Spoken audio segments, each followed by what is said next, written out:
إن الحمد لله نحمده ونستعينه ونستغفره ونعوذ بالله من شرور أنفسنا وسيئات أعمالنا من يهده الله فلا مضل له ومن يضلل فلا هادي له وأشهد أن لا إله إلا الله وحده لا شريك له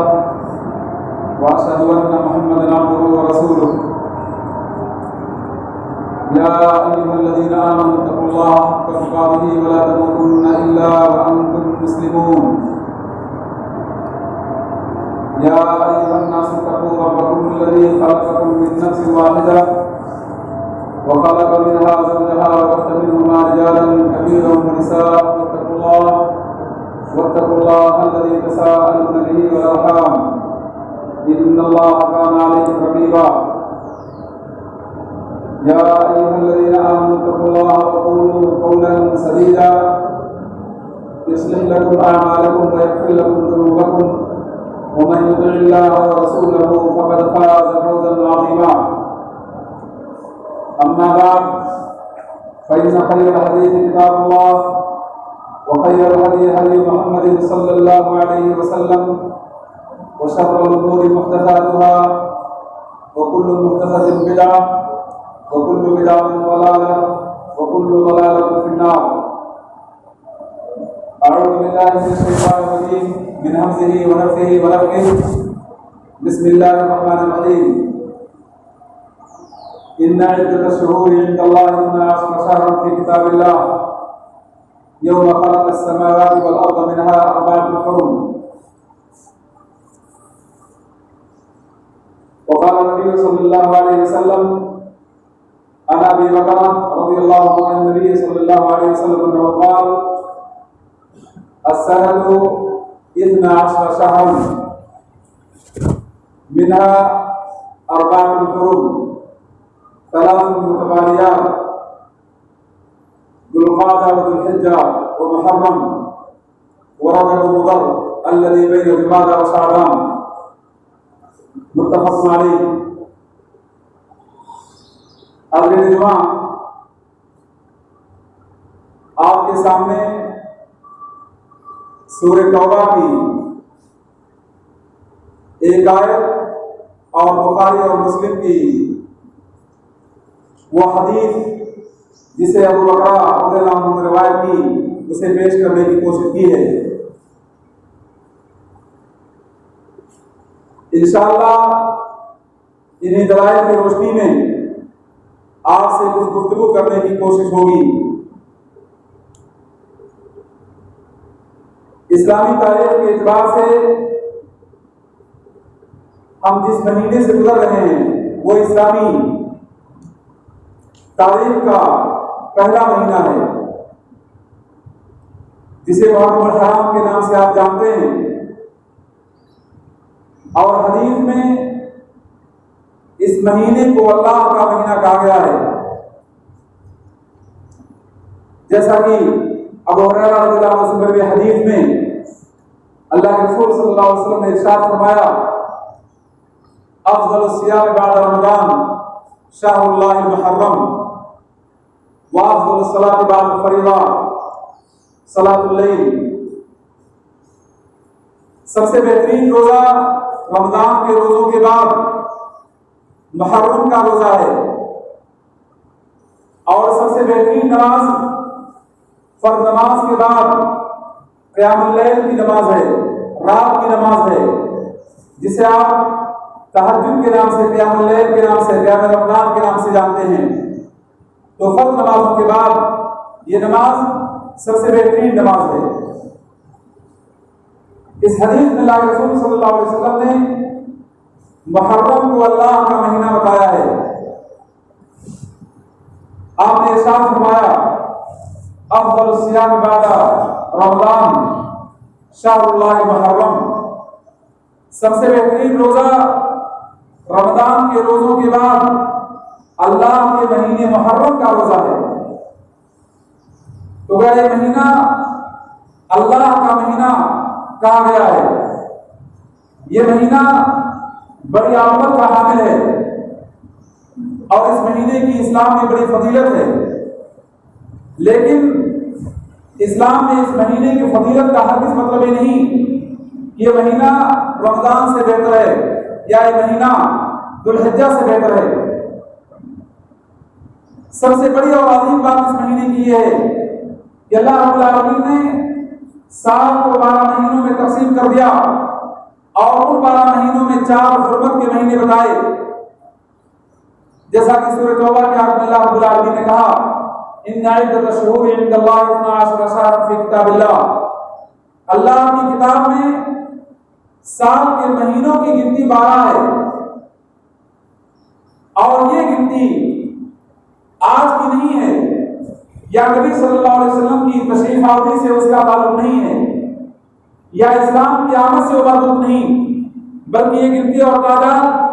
اللہ رب العالمین نے اسی روز مقرر کر دی ہے جس دن آسمان و زمین کی پیدائش عمل میں آئی۔ گویا محرم کی یہ فضیلت اور محرم کی یہ حرمت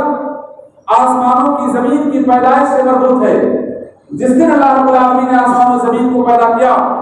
اسی دن سے محرم کو حرمت کے مہینے میں شمار کر دیا۔ اور آپ کے سامنے میں نے جو حدیث پیش کرنے کی کوشش کی تھی خطبے کے بعد، جو ابو بکرہ رضی اللہ عنہ سے مروی ہے، ابو بکرہ یہ ایسے صحابی ہیں جنہوں نے نبی صلی اللہ علیہ وسلم سے 123 حدیثیں روایت کی ہیں، جن کی موت 51 ہجری میں یا 52 ہجری میں ہوئی ہے، اور ایسے صحابی ہیں جنہوں نے اپنے آپ کو فتنے سے ہر صورت میں دور رکھنے کی کوشش کی تھی، چاہے وہ جنگ جمل کا معاملہ رہا ہو یا صفین کا معاملہ رہا ہو۔ ان تمام جنگوں سے کنارہ کشی اختیار کرنے کے بعد اس صحابی نے اپنے آپ کو فتنے سے محفوظ کر لیا تھا۔ اس صحابی کی روایت کے مطابق اللہ کے رسول صلی اللہ علیہ وسلم فرماتے ہیں السنۃ 12 شہرا، سال 12 مہینوں کی ہوا کرتی ہے، اور ان 12 مہینوں میں اللہ کے رسول صلی اللہ علیہ وسلم کہتے ہیں 4 حرمت کے مہینے ہیں، 3 لگاتار ذوالقعدہ، ذوالحجہ اور محرم، چوتھا مہینہ اللہ کے رسول صلی اللہ علیہ وسلم کہتے ہیں جو رجب اور شعبان کے بیچ ہے، رجب کا مہینہ جو شعبان سے پہلے ہے اور جمادی الاخر کے بعد میں آتا ہے۔ تو یہ 4 مہینے حرمت کے ہوئے اس حدیث کے مطابق، جس کو امام بخاری نے اپنے صحیح میں اور امام مسلم نے اپنے صحیح میں ذکر کیا ہے۔ آئیے ذرا آپ غور کریں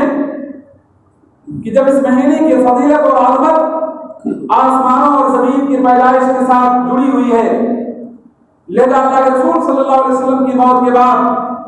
اگر کوئی سانحہ پیش آ جائے، کوئی حادثہ پیش آ جائے، تو اس حادثہ کے پیش آنے کی وجہ سے اس مہینے کی عظمت میں یا اس کی فضیلت میں کچھ اضافہ نہیں ہو سکتا، اور نہ ہی اسپیشلی طور پر کسی کی شہادت کی بنیاد پر اس مہینے کی آمد مسلمانوں کے لیے حسن و ملال کا باعث بن جائے یا مسلمانوں کے لیے نوحہ اور ماتم کرنے کو جائز قرار دے، ہرگز ایسی بات نہیں ہے۔ بلکہ اگر اسلامی تاریخ میں آپ غور کریں تو اللہ کے رسول صلی اللہ علیہ وسلم کی زندگی میں، صحابہ کرام کی زندگی میں، تابعین کی زندگی میں، تبع تابعین کی زندگی میں محرم کی آمد کے موقع پر کوئی اضافی عمل، کوئی خصوصی عمل جس کا تعلق غم اور حزن سے ہو یا جس کا تعلق خوشی اور مسرت سے ہو، اس طرح کا کوئی بھی عمل ان بہترین انواروں میں نہیں موجود ہے جن کے بہتر ہونے کی شہادت اللہ کے رسول صلی اللہ علیہ وسلم نے دی ہے۔ بات کے اعتبار میں اس مہینے کی آمد پر مسلمانوں کی جانب نسبت کرنے والا ایک ایسا گروہ، ایک ایسی جماعت، ایک ایسا ٹولہ جس نے یقینی طور پر اسلام کو بے حد نقصان پہنچایا، اور جن لوگوں کا مقصد کبھی بھی اسلامی احکام پر عمل پیرا ہونا نہیں رہا، بلکہ جن کا بنیادی مقصد یہ تھا کہ یہودیت کی تعلیمات کو اسلام میں داخل کر دیا جائے، اسلام کا لبادہ اوڑھ کر جن لوگوں نے یہودی علماء سے تعلیم حاصل کی تھی، ان لوگوں کی ظلم و زیادتی کے نتیجے میں اسلام کے نام پر اس مہینے کی آمد پر بہت سارے اعمال لوگوں نے انجام دینا شروع کر دیا، جن اعمال کا تعلق نوحہ سے ہے، ماتم سے ہے، گریہ وزاری سے ہے، اور اس مہینے کی آمد پر اپنی حیات کو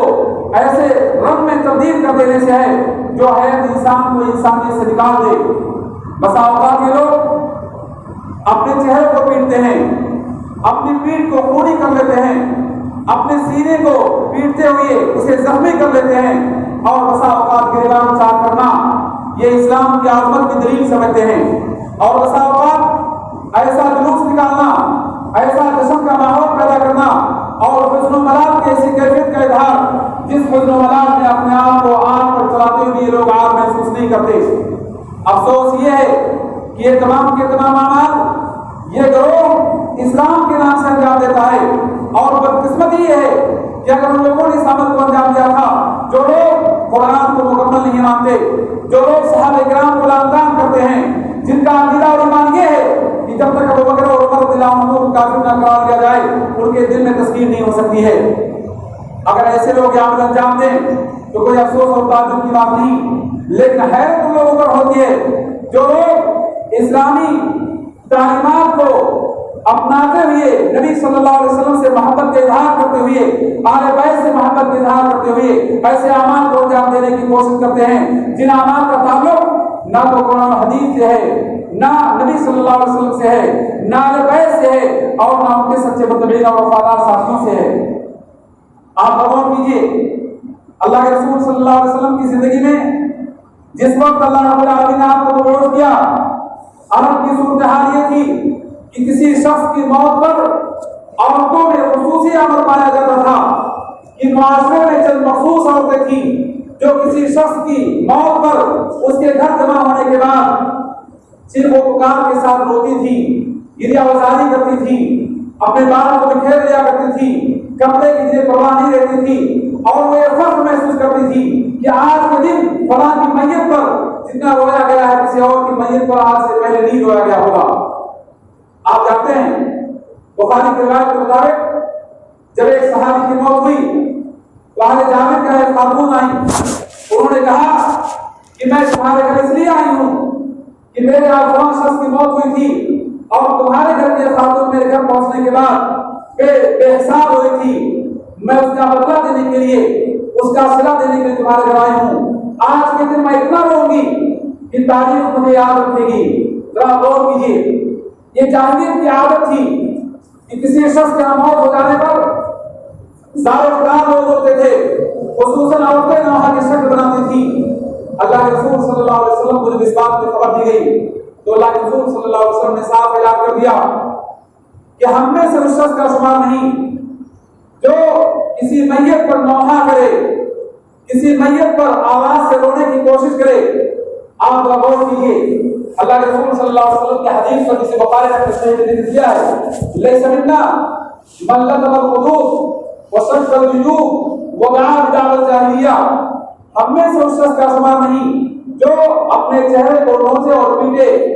جو گریبان کو پھاڑے، جو جاہلیت کی پکار پکارے۔ ذرا غور کیجیے، نبی صلی اللہ علیہ وسلم کے اس فرمان کے بعد کسی شخص کی موت پر رونے کا، آواز کے ساتھ رونے کا، گریبان پھاڑنے کا، چہرے کو پیٹنے کا کون سا ثبوت ہوتا ہے؟ جب اللہ کے رسول صلی اللہ علیہ وسلم اس عمل کو جاہلیت کا عمل قرار دیتے ہیں۔ اللہ کے رسول صلی اللہ علیہ وسلم نے ارشاد فرمایا، انا یحب اذا لم تتب، نوحہ کرنے والی عورت بغیر توبہ کے اگر نہ جائے تو قیامت کے روز اللہ رب العالمین سے اٹھائے گا۔ اس کی حالت کیا ہوگی، اس کی حیت کیا ہوگی؟ تو حدیث کے الفاظ میں آپ سے سماعت کیجیے۔ اللہ کے رسول صلی اللہ علیہ وسلم نے کہا تھا اس کے جسم پر اللہ رب العالمین القرا کا لباس ڈال دیں گے۔ القرا جانتے ہیں جسے آپ کا روڈ لگتا ہے، جسے آپ کے سڑک کی مرمت ہوتی ہے، جب اسے گرمایا جائے اس کے گرم ہو جانے اور پگھل جانے کے بعد اگر انسان کے جسم پہ لگ جائے تو پورا جسم جھلس جائے گا، چمڑے ختم ہو جائیں گے، آملے جسم میں پڑ جائیں گے۔ تو ایسا دردناک لباس اللہ رب العالمین اس عورت کو پہنائے گا جو عورت کسی میت پر نوحہ کرنے والے کو نوحہ کرنے کی کوشش کرے۔ آپ غور کیجیے۔ اس کے علاوہ دوسری بات اس کے جانب اللہ کے رسول صلی اللہ علیہ وسلم نے اشارہ کیا کہ ایسی عورت جو کسی کی موت پر نوحہ کرنے کی کوشش کرے، ایسی عورت کو اللہ رب العالمین قیامت کو الخطرہ کا لباس پہناتے ہوئے اس کے جسم میں عجیب قسم کی خواہش پیدا کر دے گا، عجیب بے چینی سے دوچار ہوگی۔ یہ زبردست وعید ہے نبی صلی اللہ علیہ وسلم کی زبان مبارک پر ایسی عورت کے لیے جو کسی کی موت پر نوحہ کرنے کی کوشش کرتی ہو۔ اللہ کے رسول صلی اللہ علیہ وسلم نے اس سلسلے میں 7 تعلیمات ہمارے سامنے پیش کر دیے، اور وہ تعلیم یہ ہے کہ کسی بھی انسان کے لیے جائز نہیں، لا يحل لامرئ بالواحد تؤمن بالله واليوم الآخر أن يحل على أحد فوق ثلاث إلا على زوج فإنها طاهرة للأعصاب۔ کسی بھی عورت کے لیے جائز اور حلال نہیں کہ کسی مرد پر 3 دنوں سے زیادہ اپنے آپ کو غم میں رکھے۔ ہاں، شوہر کی موت پر بیوی کو اسلام نے حق دیا ہے کہ وہ 4 مہینہ 10 دن اپنے آپ کو غم میں رکھے، اپنے آپ کو رکھیلا رکھے، شوہر کی زندگی میں جس طرح وہ اپنے آپ کو رکھی تھی اسے مختلف رکھے، تاکہ نکاح اور اس کے اسباب سے اس کو دور رکھا جا سکے۔ یہ تعلیم اللہ کے رسول صلی اللہ علیہ وسلم کی ہے۔ معلوم یہ ہوا نبی کے اس فرمان کے مطابق کہ کسی بھی شخص کی موت پر 3 دنوں سے زیادہ اپنے آپ کو غم میں رکھنا، اپنے آپ کو پریشان رکھنا قطعی طور پہ اسلامی تعلیمات کی روشنی میں حلال اور جائز نہیں۔ پھر سوال یہ پیدا ہوتا ہے کہ اگر 61 ہجری میں پیش آنے والا واقعہ جو محرم کی 10ویں تاریخ میں تھا، اس سے اگر ہر سال محرم کی 10ویں تاریخ پر حزن و ملال کرنے کا حق حاصل ہوگا، تو آپ سوال کریں اپنے نفس سے،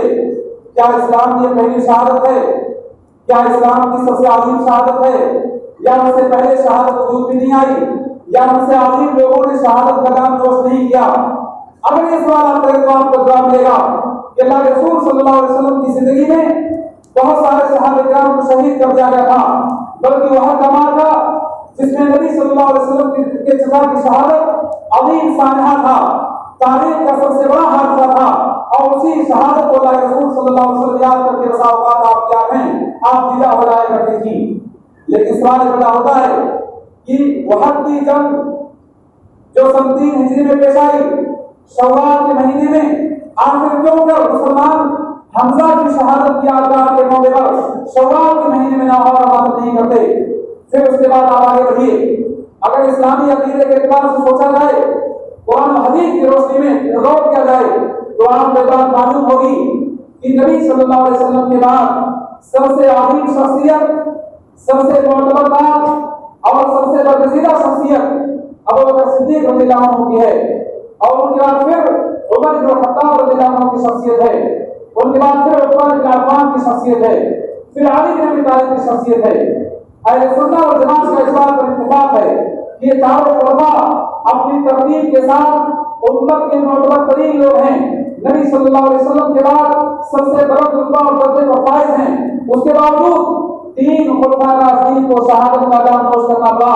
ان کی شہادت کے موقع پر آخر کیوں یہ طبقہ نوحہ عبادت نہیں کرتا؟ آپ جانتے ہیں کہ عمر بن الخطاب ایسا عبقری صحابی جس صحابی کے بارے میں اللہ کے رسول صلی اللہ علیہ وسلم نے بشارت دیا تھا، ما سلک عمر طریقا او فجرا الا سلک الشیطان طریقا آخر۔ عمر کی فضیلت تو یہ ہے کہ عمر جب کسی راستے کو اختیار کرتا ہے تو شیطان اس راستے کو گزر کر دیتا ہے۔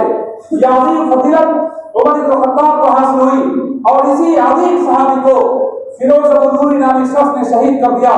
نماز کے عالم میں۔ اور یہ شہادت اسلامی تاریخ کی ایسی شہادت ہے جس شہید کے بعد فتنے کے دروازے کھل گئے اور آج تک امت میں فتنے کا خاتمہ نہ ہو سکا۔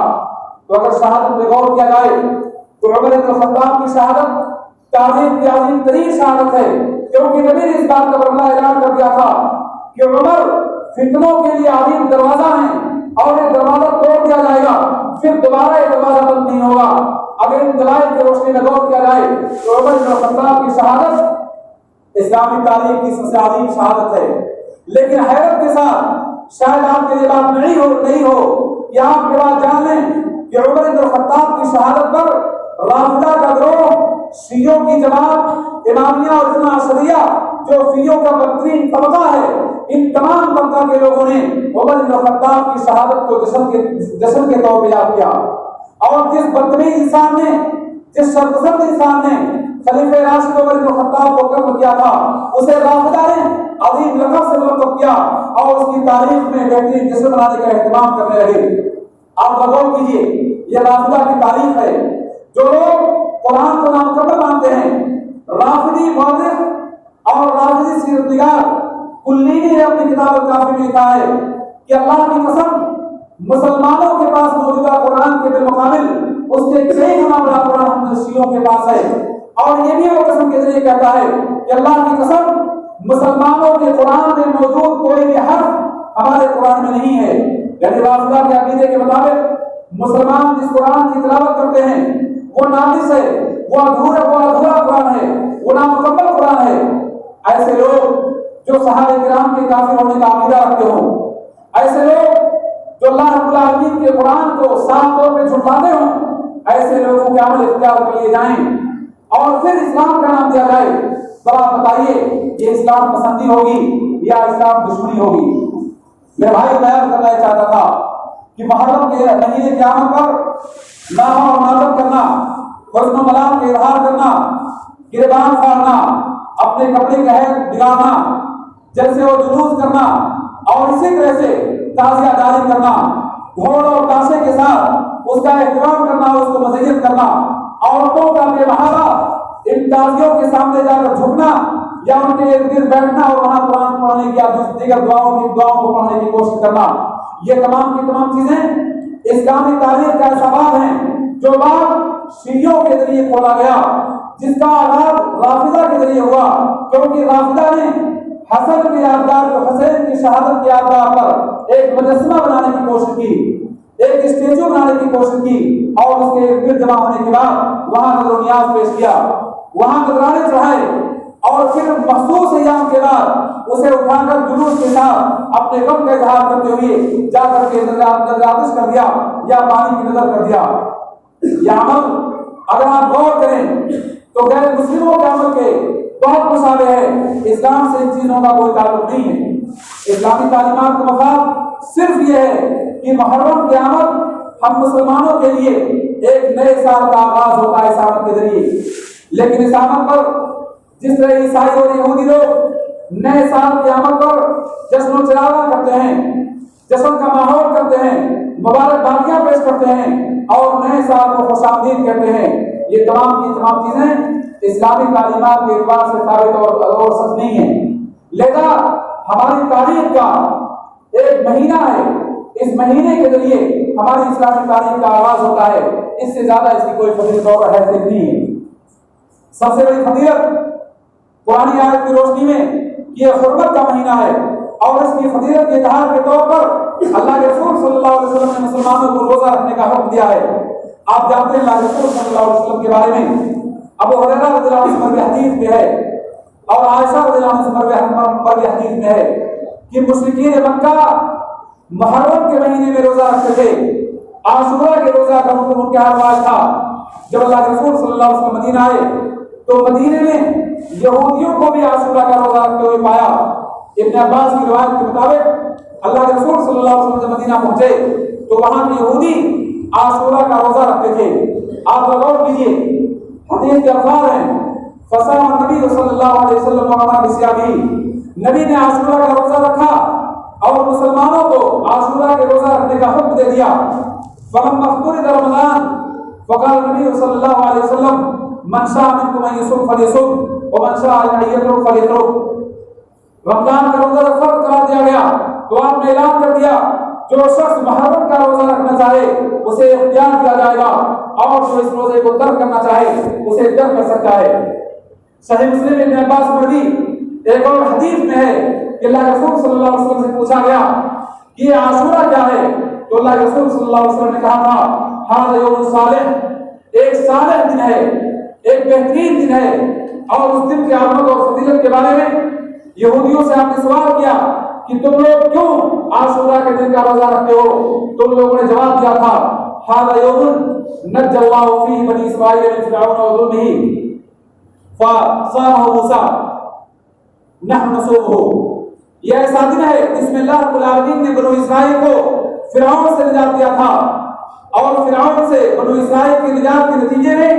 موسیٰ علیہ السلام نے آج کے دن کا روزہ رکھا اور ہم لوگ اس کے بعد سے روزہ رکھنے لگے. آپ یہاں غور کیجیے، اللہ کے رسول صلی اللہ علیہ وسلم نے کہا نحن وحق بموسیٰ منکم، ہم موسیٰ کے تمہارے کے مقابلے زیادہ حقدار ہیں. آپ نے محرم کا روزہ رکھا اور صحابہ کرام کو روزہ رکھنے کا حکم دیا.